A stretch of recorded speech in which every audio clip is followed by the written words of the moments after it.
Hey, what's up, Utah? I just want to address the Republican convention this past weekend, and particularly those of you who are very frustrated right now and feeling hopeless about what happened. I just want to again thank you guys for fighting so hard. I mean, so many of you guys for the last few years have just, since the flag initiative, have been on the streets. I mean, it's not just since the flag initiative.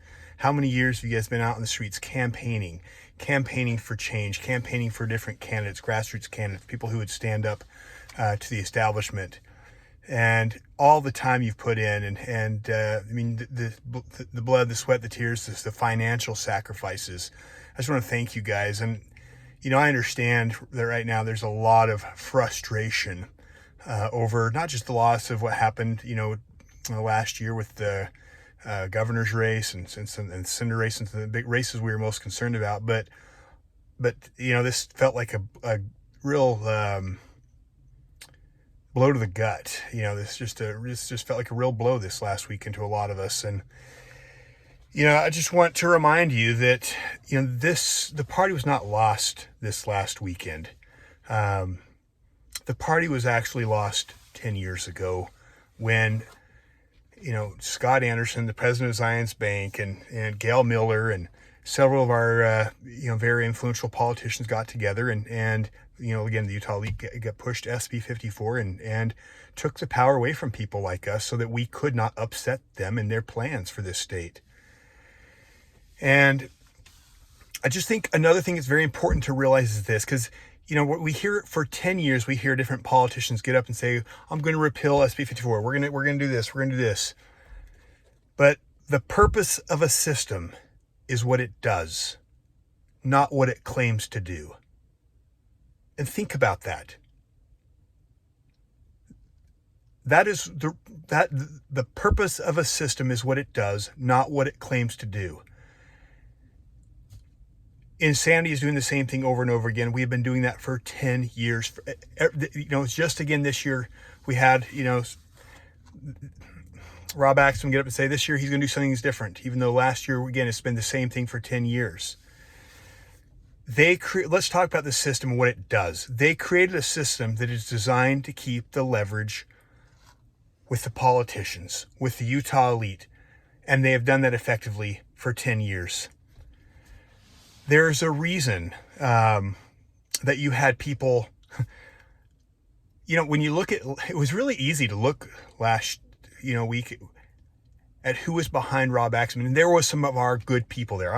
First off, we need to make sure we're not waging war on anyone who voted for Rob Axman as an enemy to the Constitution. That's ridiculous. You have a lot of good people, a lot of our good people who voted for Rob, and they are good people. And I know that, and I know they're just, again, they see things differently. And I think we need to be clear about that. But I think it's also important to realize how many of our politicians were behind Rob Axman.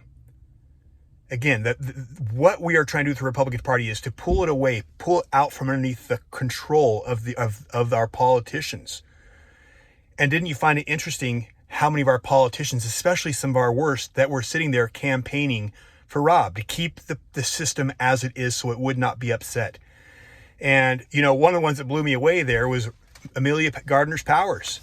And those of you who know who she is, I mean, that's like a major red flag. I mean, she is like easily on my top, a lot of my top 10 people, of corrupt were there campaigning for Rob. The money that was behind him was insane. So again, why were they campaigning for Rob? Because Rob was placed there to keep the system that they put in place 10 years ago in order. In other words, this was the realization that I had. It was pretty crazy at convention, because I was sitting there and seeing just so many good people, and you delegates, county delegates, state delegates, and those of you who are not delegates, just patriots out there, just people who love America and have eyes to see the corruption in our backyard. There are 4,000 delegates.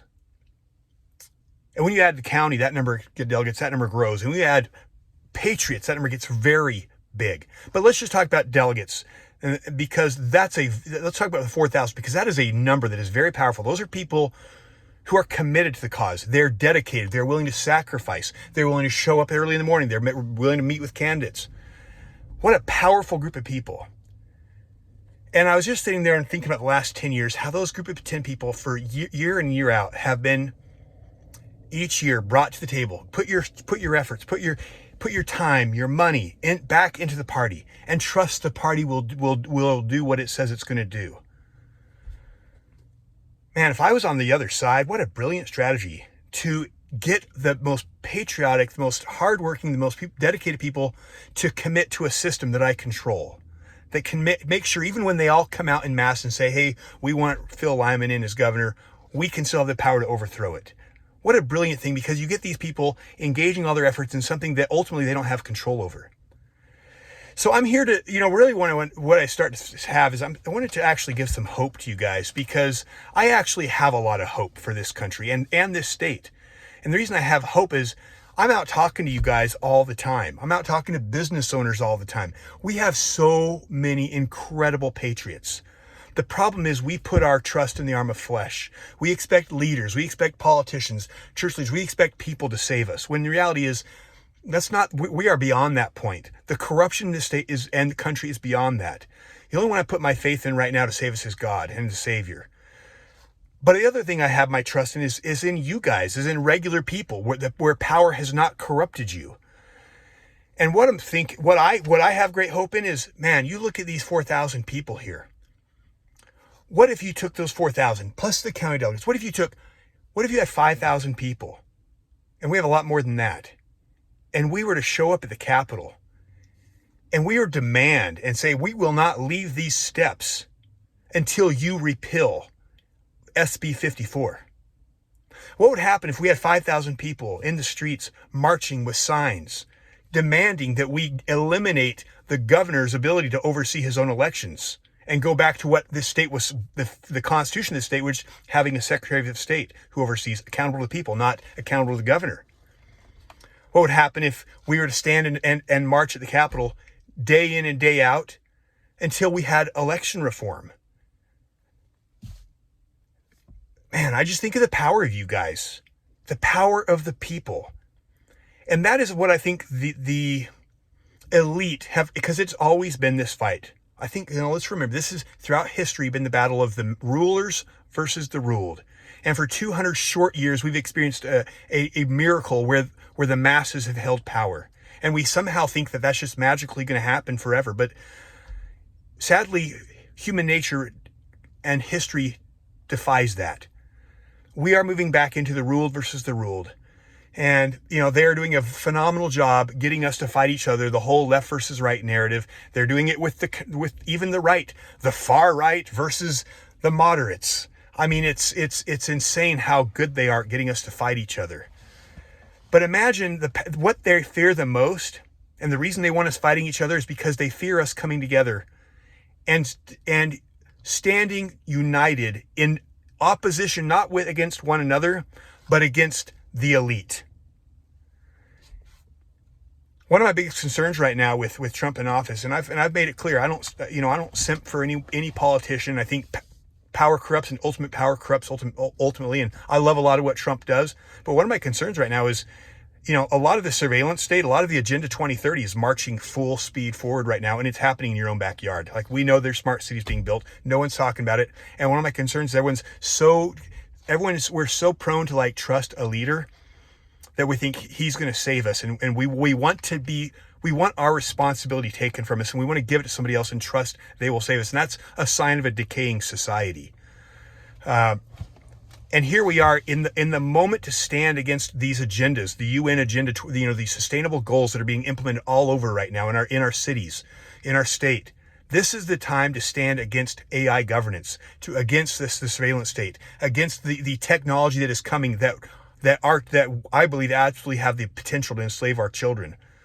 And instead of standing and fighting right now, we are being bred to just sit back and trust that leaders will fix our problems. Trust that Trump will fix this.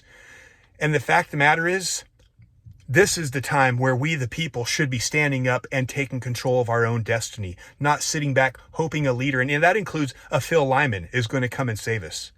Because we are at a time and place where truly no real servant of the people, a farmer who leaves his farm, will be allowed to leave and to break into those ranks of power and stop what they're doing.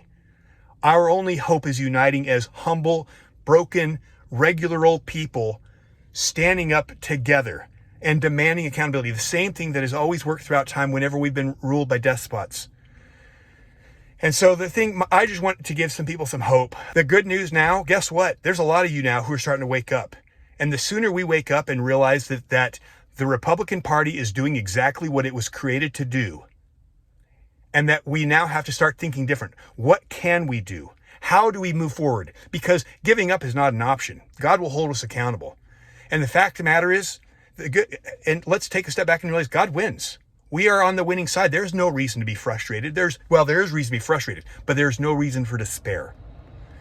God will win. We are in the middle of this battle where Satan is starting to flex. He is ruling from the rivers to the ends of the earth. We see the justice system with all the Hamblins and all the pedophilia. We see the justice system doing exactly the same thing that's happening to the Republican Party. It protects the perpetrators. Our hope is not in the justice system. It's not in the systems that have been corrupted. It's you. And so to me, the thing I'm excited about is how many of you are starting to wake up and start to see. You're having eyes to see and ears to hear that the answer is you. The answer is each of us, the individual. And that's my great hope. This is the time for us to think, okay, let's be honest about the state of corruption, let's open our eyes to how bad things are. Let's awaken to our awful situation. And now that we're awake to the awful situation and we're recognizing it, yes, the GOP has been infiltrated for 10 years and it has become an organization designed to keep us on the wheel, the hamster wheel. But then the next question is, so what now? How can we change this? What can we do to protect our country? What can we do for our kids? And I believe the minute we start thinking for ourselves and stop thinking about what the system wants us to do, that's what they're afraid of. But that's what I'm excited about is for the first time, I think we have people ready to come to the table and say, okay, let's think about something different instead of, okay, next year, who's going to run for governor this time? Who's going to run for Congress this time?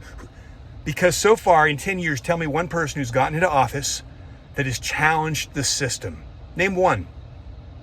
Name one person who's gotten into state or federal office that has gotten in there and gone into our state legislature, our state senate, and like a bulldog, started exposing the things we've been talking about for these last several years with our show. Nobody.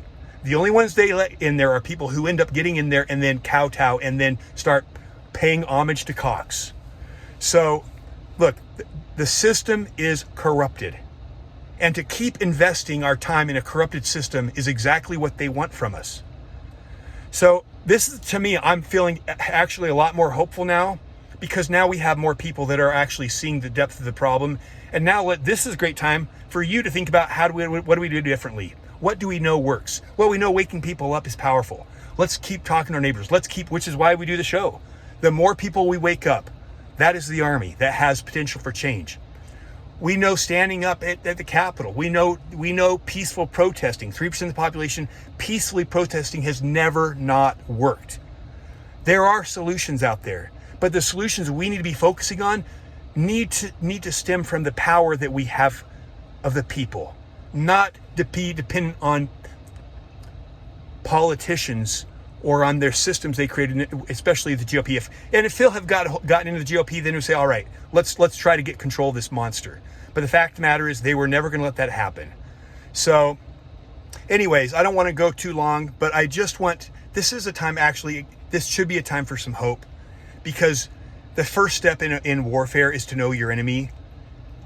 And I think people are starting to finally get a better grasp on how much control the Utah elite have on this state.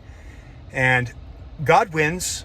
We win. We don't need to be worried, but what we do need to do is be productive. Put our time, our resources, our money, not into a failed system, but into something that can make a difference. Investing in the people, investing in you. So what a time to be alive. We live in prophetic times. The wickedness is the God is shining a light on the darkness. And I will tell you, those of you who know what Alexi and I have been studying the last a couple of years, and especially this past, since several months since the lawsuit. Darkness is real. The adversary is as real as the Savior, and he is stepping into his power. And yes, he will be overthrown. But again, you cannot win a war if you do not know your enemy, and we have a very real enemy, and he is taking control of this earth. He is in control, I believe, of every government right now, every major government. He's running the UN. I don't care if you call it conspiracy. Look, I've been willing to take a lawsuit on to stand on that. I believe this is so true, and I've seen enough where I'll take. I don't care if you call me crazy, but I'm telling you, it's true.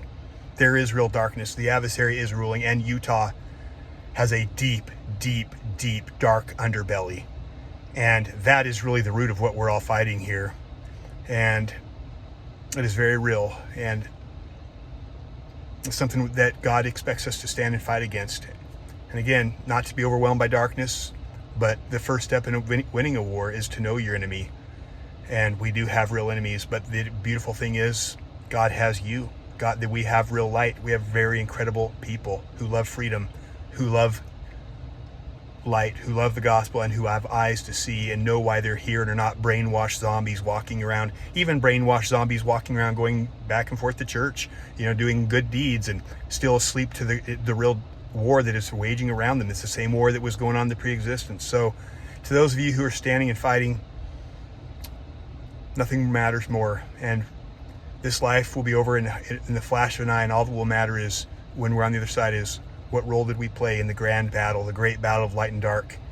And I know so many of you are playing a very significant role and will have roles to play that you can't even imagine, but this battle will accelerate. It will move to levels that are biblical, and God didn't send us for such a time as this to fail. So anyway, sure love you all, proud of you all. It was great seeing so many at the convention, and this is a time for hope. This is a time now to think differently, and that's what they fear.